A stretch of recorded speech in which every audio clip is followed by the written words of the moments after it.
attention, brave souls. What you're about to witness might make your heart race. Before the suspense takes over your screen, click subscribe now and hit the like button. Get ready for a spine-chilling experience. But be warned, only the boldest will survive until the end. Hey there, my name is Tom Smith. I'm 35, a park ranger stationed in one of the most remote and hauntingly beautiful places in the country, Voyageurs National Park in Minnesota. You don't hear much about this place unless you're into camping, fishing, or the kind of solitude that makes you question why we cling to civilization in the first place. I spent over a decade in this line of work, patrolling forests, enforcing park regulations, and occasionally rescuing folks who underestimate just how unforgiving the wilderness can be. But nothing in all my years of duty prepared me for what happened in the fall of 2007. I haven't shared this story with many people. Most wouldn't believe me, and honestly, I wouldn't blame them. But maybe someone out there will. Maybe you will. It was late October, the kind of cold that seeps into your bones and makes every breath hang in the air like a ghost. I was stationed at a small ranger cabin near the southern edge of the park, where dense pine forests stretch endlessly, broken only by frozen lakes and jagged outcroppings of rock. That evening, I was wrapping up a quiet day. The sun was setting, and the sky had turned a bruised purple, the first stars timidly peeking through the gathering darkness. I liked these moments, just me, the forest, and the crackling fire in the wood stove. The radio squawked occasionally with chatter from Mike, another ranger stationed miles away. His voice always had a way of grounding me, a reminder that I wasn't completely alone. But even with Mike's occasional interruptions, there was something different about the night. The forest was too quiet. No rustling leaves, no distant wolf howls, not even the chatter of a squirrel. Just an oppressive, smothering silence. I told myself it was the cold. Animals hunker down when it's this frigid. But deep down, I felt it, that subtle, gnawing unease that prickles at the back of your neck. As the night fell completely, I grabbed my coat and decided to do a quick patrol. Routine stuff. I didn't want to be cooped up in the cabin all night, and truthfully, I felt better moving around when the silence got to me. My flashlight beam cut through the darkness as I made my way down one of the trails. That's when I saw them. Tracks. They were fresh, pressing deep into the thin layer of snow that had fallen earlier that day.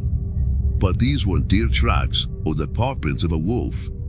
No, these were strange, long, clawed, and spaced apart as if whatever made them was unnaturally large. I crouched down, my breath puffing in the air as I examined them more closely. The snow around the prints had partially melted, as though some heat source had radiated from them. I ran my glove along the edge of one, feeling the icy dampness. Yells? I muttered aloud, though I didn't believe it. Wolves don't make prints like this. The forest around me felt heavier now, the air thick with something I couldn't quite name. And then I heard it, a faint whisper. At first, I thought it was the wind, but the sound was too deliberate, too human. Tom! My name, clear as day, carried on a breeze that shouldn't have existed. I spun around, the beam of my flashlight slicing through the trees. Nothing. Just the same endless tangle of blackened pines. Mike? I called out, my voice sounding too loud, too fragile against the silence. No response. The whisper came again, softer this time, like someone speaking just behind me. Tom, help! I turned so fast I nearly lost my footing. Still nothing. My heart was pounding now, adrenaline surging through my veins as every rational part of me tried to explain it away. Wind, echoes, imagination. But as I stood there, frozen in place, the whisper turned into something else, something darker. A low, guttural growl that didn't sound human or animal.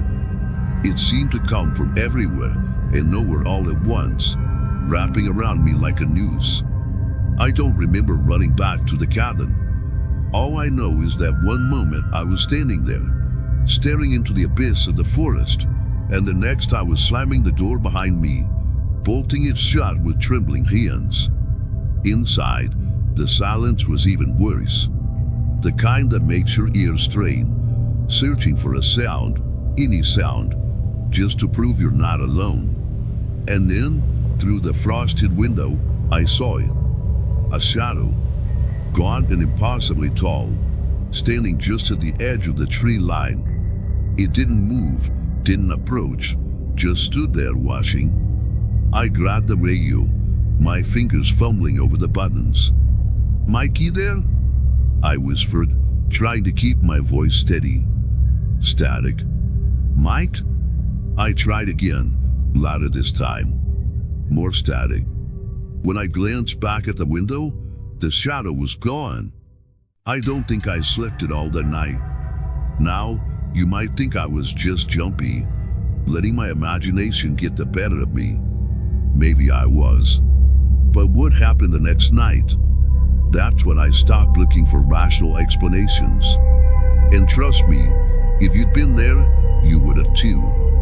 I've always considered myself a practical man, one who doesn't scare easily. Years in the Park Service had taught me that most strange noises and shapes in the woods can be explained. Owls, coyotes, or a trick of the moonlight. But that night was different. It began with the tracks. They weren't there earlier in the day. I was sure of it. By the time I stepped outside the cabin again, my flashlight beam landed on them. Elongated footprints, clawed and spaced unnaturally far apart, as if whatever made them had an impossible stride. The snow around them was disturbed in a way that suggested weight, but no melting, no compression like you'd expect from a living creature. I knelt down, examining them closer. My breath plumed in the icy air as the whispers began. Soft first, just a faint murmur carried by the wind. But as I listened, I realized they weren't random.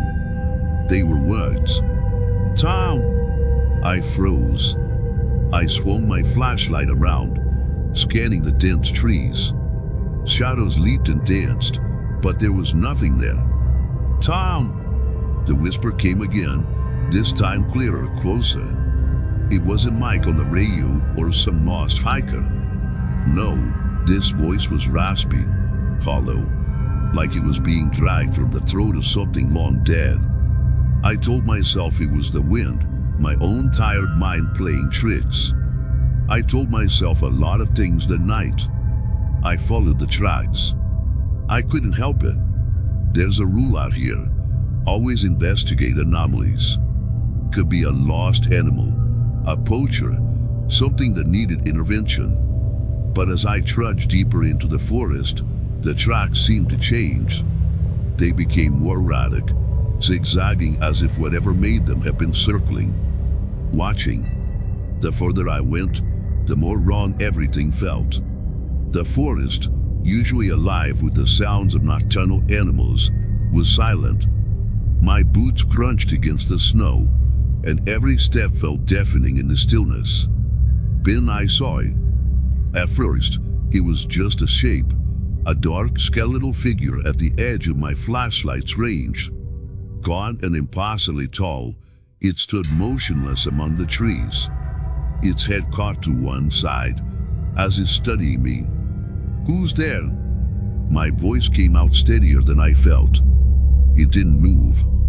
I took a step closer, my hand instinctively resting on the pistol at my hip.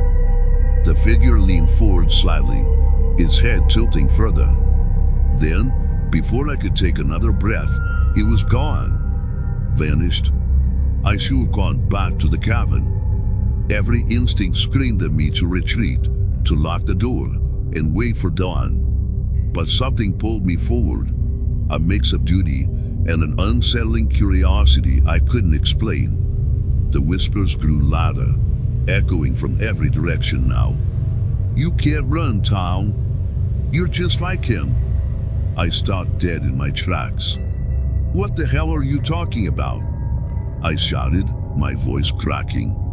No answer, just laughter, low, guttural, and mocking. My flashlight flickered. The beam sputtered and then, plunging the forest into darkness. I smacked it against my palm, desperate to bring the light back. When it finally returned, I wished it hadn't.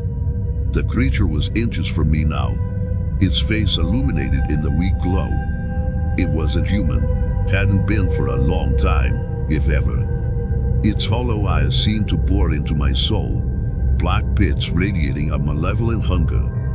Its mouth was a gaping maw of jagged teeth, and its skin clung to its bones like wet parchment. For a moment, I couldn't move, couldn't breathe. It spoke again, its voice a sickening blend of the whispers I'd heard all night.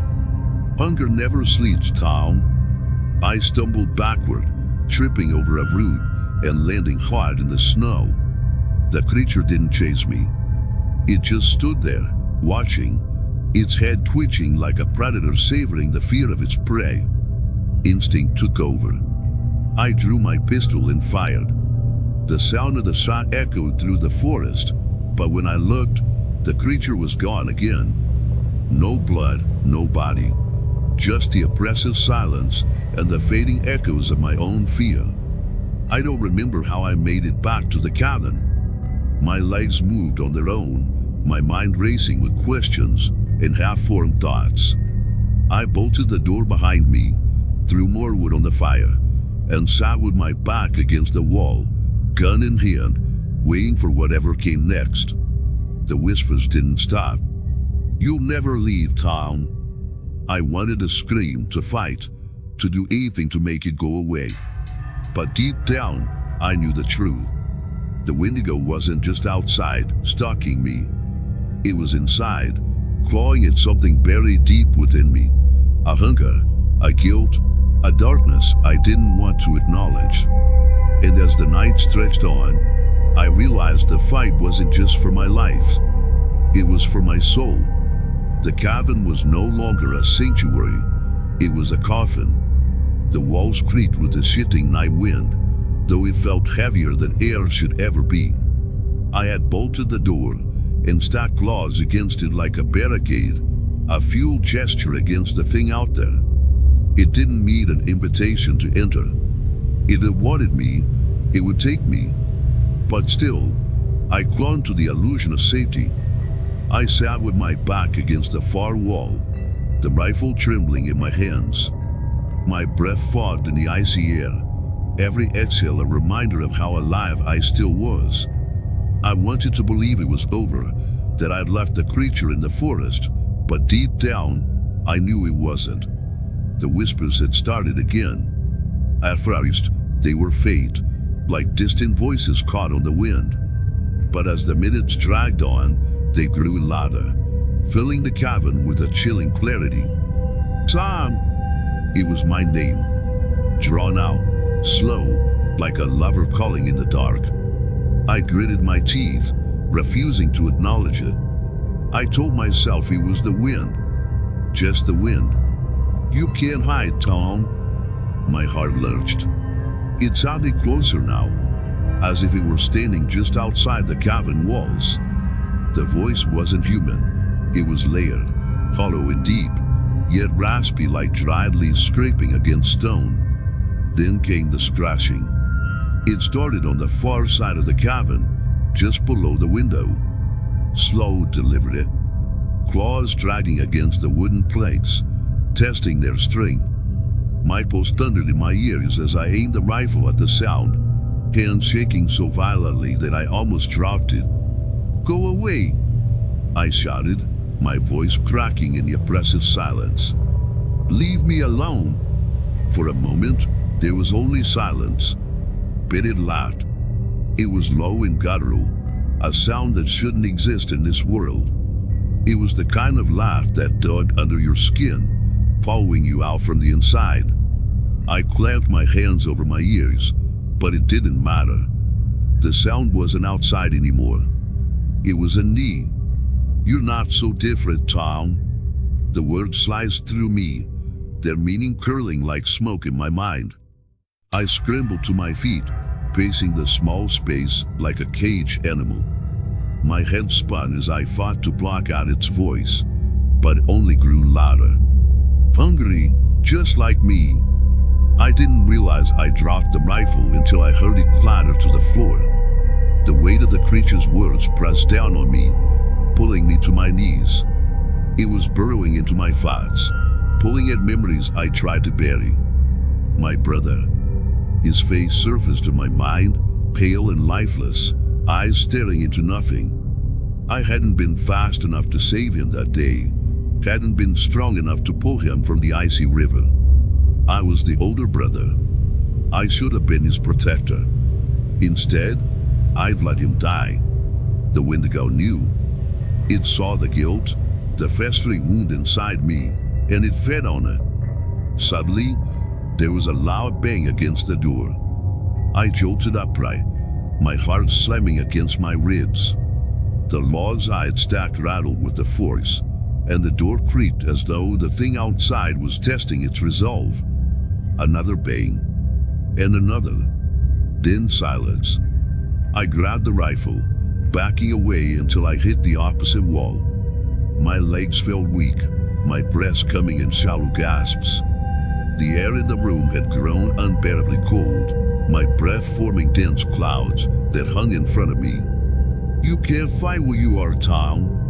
The voice was inside now. I spun around, expecting to see it standing behind me, but the cabin was empty. Still, I felt it. It was everywhere. The walls, the floor, the air itself. And then the window shattered. Glass sprayed across the room, and I caught a glimpse of it, gaunt, impossibly tall, its skeletal face illuminated by the moonlight. Its hollow eyes bored into mine as it crouched in the broken frame, its head tilting unnaturally to the side, like a predator sizing up its prey. My body moved before my mind could catch up. I raised the rifle and fired. The sound was deafening, the recoil slamming into my shoulder. But when the smoke cleared, he was gone.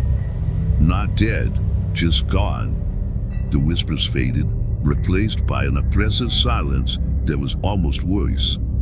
My ears rang from the gunshot, but I couldn't move.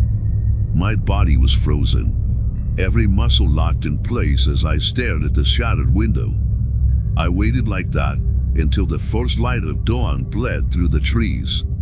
By morning, the forest looked peaceful again, as though the horrors of the night had never happened. I stepped outside cautiously, my breath hitching with every creak of the snow beneath my boots. There were no tracks, no broken branches, nothing to suggest the creature had ever been there. But I knew better. As I packed my things weeks later, preparing to leave the park for good, I felt its presence again. I didn't see it outright, but I caught a flicker of movement at the edge of the trees, a gaunt figure with hollow eyes watching me. And then it was gone. Even now, I hear its whispers sometimes, just on the edge of sleep. It doesn't want me dead. No, that would be too easy. It wants me hollow just like it. Hunger never sleeps, Tom.